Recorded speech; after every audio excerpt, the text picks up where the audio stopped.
Halo semuanya, selamat datang lagi di Lazy Gadget dan hari ini kita akan membawakan news untuk minggu kedua Juli 2020 dan seperti biasa sponsor kita ada di The Lazy Titip dan gue pengen ngasih tahu kalau nanti di Lazy Monday akan ada podcast antara gue, William dan Sony dan panggilan kita adalah SJW ya, Social Justice Warrior, membahas masalah Apple, masalah ARM mereka, masalah laptop mereka ke depannya. Cuman ya bukan podcast tapi ya SJW namanya, bebas gitu kan.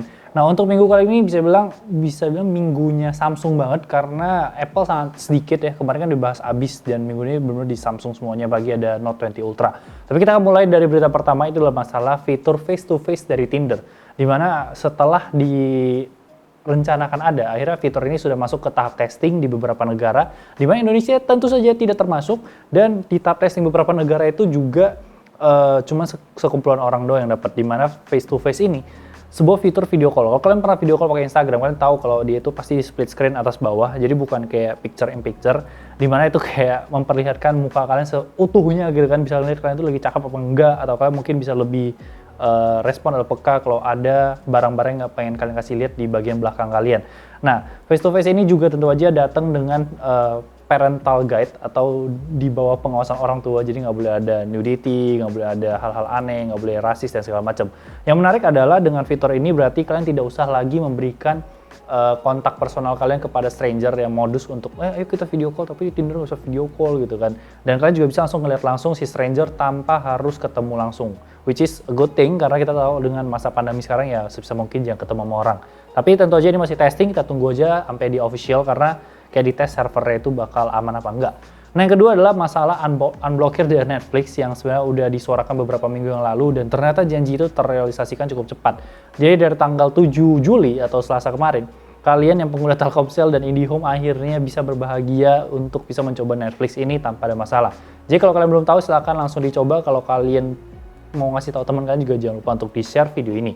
Nah, yang ketiga adalah masalah charger 120 watt yang kemarin tanggung banget ya gue bahas di akhir video minggu kemarin, di mana charger ini udah melewati sertifikasi 3C yang memperlihatkan nama dengan model yang sama, yang berarti emang Xiaomi sudah mempersiapkan charger 120 watt, di mana kabar-kabarnya ini bakal untuk si Mi Mix Alpha yang emang charging speed itu sampai 100 watt. Jadi akan menjadi hal yang menarik karena charger sudah semakin cepat, 17 menit untuk 4.500 mahal, it's a thing gitu. Selanjutnya untuk paten Xiaomi sendiri, dia mengeluarkan satu smartphone yang memperlihatkan layar yang super duper full. Jadi kalau kalian tahu Mi Mix Alpha, dia kan layarnya tuh ngiterin semuanya. Nah, ini kurang lebih sama, cuman yang menarik adalah bagian atasnya itu terpotong setengah, yang memperlihatkan sebuah lensa 108 megapiksel dengan zoom lens. Jadi benar-benar gede banget di bagian belakang sana. Emang by design tuh unik gitu, tapi gue suka, dan dia datang dengan yang black dan transparan. Yang transparan itu kayak memperlihatkan kamera itu modulnya ada apa aja, ada tulisan dan segala macam. Nah, jadi barang ini karena paten ya seperti biasa gue kasih tahu ya, kalau paten tuh pasti ada kemungkinan rilis dan kemungkinan nggak rilis. Jadi jangan terlalu berharap tinggi, tapi ini keren menurut gue. Selanjutnya kita bahas masalah public beta dari iOS 14 ya. Biasa Apple tuh di paling belakang, tapi sekarang Apple nggak ada berita yang menarik, jadi gue harus taruh di tengah. Dan ini juga ngasih tahu aja buat kalian yang takut dengan developer beta, karena developer beta bisa dibilang cukup bisa bikin boot loop nge-crash dan segala macam, cukup bahaya gitu kan. Sedangkan public beta yang lebih aman gitu. Nah, itu udah bisa di-download. Nanti gue akan kasih linknya di bawah. Kalian tinggal masuk ke linknya, kalian daftar atau kalian login dengan Apple ID kalian. Nanti kalian bisa download profilnya dari Safari dan nanti kalian bisa dapat software update untuk iOS 14. Tentu aja untuk iPhone 6s ke atas ya. Jangan berharap kalian iPhone 6, iPhone 5 terus kayak mana software update ya, nggak akan dapet gitu ya, walaupun kalian paksa buat download profilnya.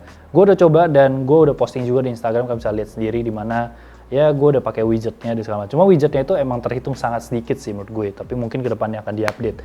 Oke, sekarang kita bahas masalah Samsung. Yang pertama adalah Samsung M41 yang udah dikonfirmasi dengan sertifikasi 3C, datang dengan baterai 6800 mAh.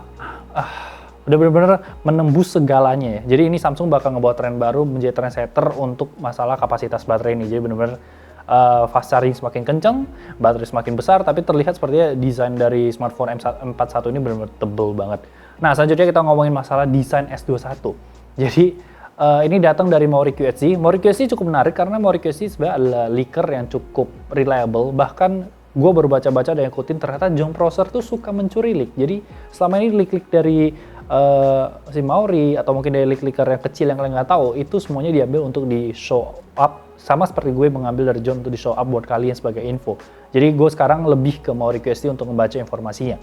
Dan dia memberitahu kalau masalah S21 itu untuk masalah under display kamera itu bisa bilang belum sempurna. Jadi bukan belum sempurna, tapi it's good enough. Jadi karena kita tahu ini Samsung flagship, Samsung yang smartphone-nya bisa bilang paling mahal, jadi nggak mungkin dikasih dengan yang setengah-setengah. Karena kita tahu S20 itu cukup flop istilahnya. Jadi dengan S21 ada kemungkinan mereka bakal mengadaptasi yang dipakai sama Nubia X atau Nubia Z20. Nubia X itu udah dari 2018, Nubia Z20 itu 2019, di mana layar belakang kalian ini bakal hitam. Tapi ketika kalian switch, itu bakal jadi layar. Ketika kalian switch, itu bisa menjadi sebuah kamera juga. Jadi kalian bisa selfie dengan layar di sini dan itu akan sangat menarik menurut gue dibandingkan pop-up selfie kamera. Cuma kalian tunggu aja, ini hanya sebuah rumor. Ada kemungkinan kalau dia berani, dia mungkin go with under display kamera atau mungkin lebih berani lagi dengan desain layar belakang. Tapi kalau dia mau main aman, dia akan kembali lagi ke punch hole. Nah, selanjutnya lagi kita ngomong masalah Samsung yang akhirnya sepertinya akan mengikuti langkahnya Apple, di mana kabar-kabarnya Samsung juga tidak akan memasukkan adaptor untuk si S21. Mungkin paling dekat itu S21 karena kabar-kabarnya itu bakal di tahun depan. Jadi kita akan ngelihat smartphone ke depannya itu nggak akan ada adaptor lagi dengan alasannya sampah, e-waste, e-rabis gitu kan. Padahal kan itu lebih menekan cost mereka dan itu secara nggak langsung sebenarnya untuk kita adalah dia bisa memberikan harga yang lebih murah dan lebih agresif dan lebih kompetitif di pasarnya. Nah, kita ngomongin selanjutnya itu adalah masalah hands-on Note 20 Ultra. Jadi ini datang dari Jimmy Is Promo, seorang YouTuber yang memberikan banyak sekali hands-on video, hands-on foto dan leak fitur dari si Note 20 Ultra ini. Dimana sebenarnya itu kalau di isolasi atas bawah itu kayak nggak pengen ngasih lihat seberapa tebal bezel atas bawahnya atau kita bisa bilang dagunya. Cuma di situ terlihat kalau memang desainnya itu jauh lebih, menurut gue pribadi jauh lebih luxury dibandingkan S20 dengan konfigurasi kameranya. Cuma satu hal yang bisa kalian tahu adalah kamera BAM-nya itu tebal banget. Bener-bener kalian bisa ngeliat seberapa tebal kamera BAM-nya di video itu. Dan dari fiturnya sendiri juga kabarnya S Pen ini yang udah dipindahkan kan kemarin di sini kan. Jadi ke sini itu bisa digunakan sebagai pointer juga. Jadi kalau kalian mau nge-pointer atau presentasi bisa klik icon, bisa pilih warna juga, dan kalau kalian pakai Dex Mode harusnya kalian bisa lempar ke proyektor juga. Jadi akan sangat membantu untuk presentasi ke depannya. Kalian nggak usah bawa laptop dan segala macam. Selanjutnya lagi kita ngomongin Note 20 Ultra, kalian tahu kalau itu akan di-reveal di Agustus mendatang. Dan nggak cuma itu doang, karena ada Galaxy Watch 3 dan juga ada Galaxy Buds Live. Galaxy Buds Live itu adalah Galaxy Buds S yang sama ini kalian lihat yang bentuknya kayak kacang doang. Itu bakal datang dengan 3 warna atau hitam, putih, dan juga copper. Jadi itu bakal tiga-tiganya kemungkinan dirilis barengan di tanggal itu. Nah, selanjutnya lagi untuk Fold 2, namanya itu bakal diganti jadi Galaxy Z Fold 2. Jadi semua foldable smartphone itu bakal pakai nama Galaxy Z di depan untuk kedepannya. Sedangkan untuk Flip sendiri itu bakal ada warna copper. Jadi bener-bener kayaknya Samsung akan jor-joran dengan warna copper either di tvS-nya, di handphone Note 20-nya, dan juga si Galaxy Z Flip itu sendiri. Nah, selanjutnya lagi kita terakhir ngomongin masalah smartphone gaming.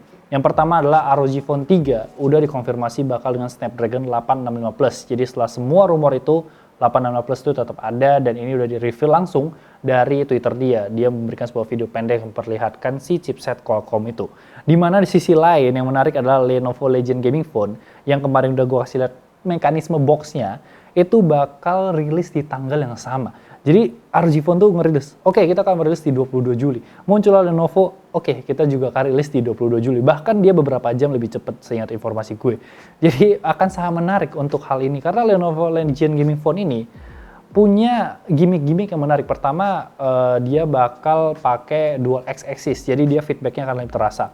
Terus dia bakal di kamera horizontal pop-up. Terus dia punya 90 watt fast charging. Walaupun kalau kita ngomongin baterainya, dia hanya 4000 mAh yang cukup aneh menurut gue. Untuk di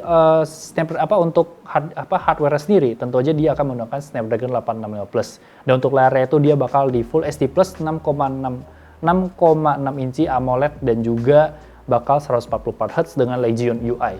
Jadi ini akan menarik karena kita akan ngelihat ROG Phone 3 yang kemarin kita lihat hands-on-nya dia akan jauh lebih minimalis dan udah punya nama istilahnya untuk gaming smartphone melawan Lenovo Legion Gaming Phone di hari yang sama dengan semua gimmick-gimmick yang udah dijanjikan dengan coolingnya lah, dengan horizontalnya lah, dengan super fast chargingnya dan segala macamnya. Untuk skor Antutu sendiri juga mereka kayak cuma beda 2000, di mana Antutu skor dari si Lenovo Legion Gaming Phone tuh mencapai 648.000. Dan kabar-kabarnya bakal ada varian RAM yang 12GB, 8GB, dan 16GB. Yang paling tinggi itu 16GB.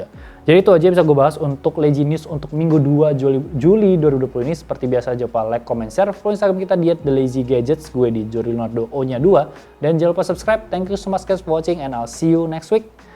Bye-bye guys.